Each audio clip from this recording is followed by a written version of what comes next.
এই যে দেখেন, এই যে ছেলেটাকে ইশারা দিয়ে এখানে আনলাম, এই যে ছেলেটা দেখছেন এখন যে ইশারা দিয়েছে কর্নারে কথা বলছে দেখছেন নি?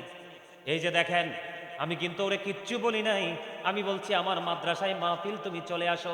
শোনার পরে ওই সুদূর লাকসাম থেকে রিজার্ভ গাড়ি নিয়ে নীলফামারী কোন জায়গার মানুষ সহ নিয়ে মাহফিলে চলে আসছে।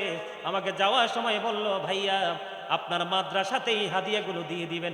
আসলে কি হাদিয়াগুলো কোনোদিন কি শেষ হবে? কথা বলেন, এগুলো কি কোনোদিন ফুরাবে?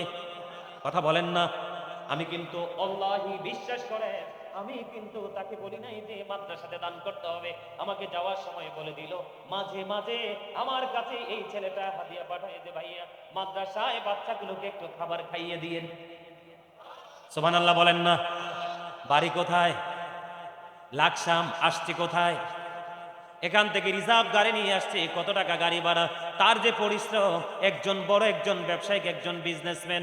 বন্ধু, ও বন্ধু, এবার খেয়াল করে দেখেন প্রেমের ডুরি কত মধুর, কত শক্ত। ঠিক কিনা বলেন? তাহলে আপনার আমার এইভাবে কাজ করতে হবে।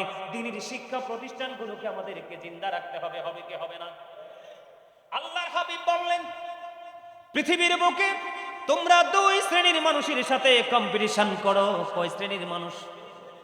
আরো জোরে বলেন। ওয়াজের ধারাটা খুব সুন্দর না? কথা বলেন না কেন? শুরুতে কিন্তু আঙ্গুল দুইটাই উঠাইছি। ঠিক কিনা বলেন? এখনো কয়টাতে আছি? আরো জোরে বলেন। কয়টাতে? ওমা হাত তোলে না কিনলে।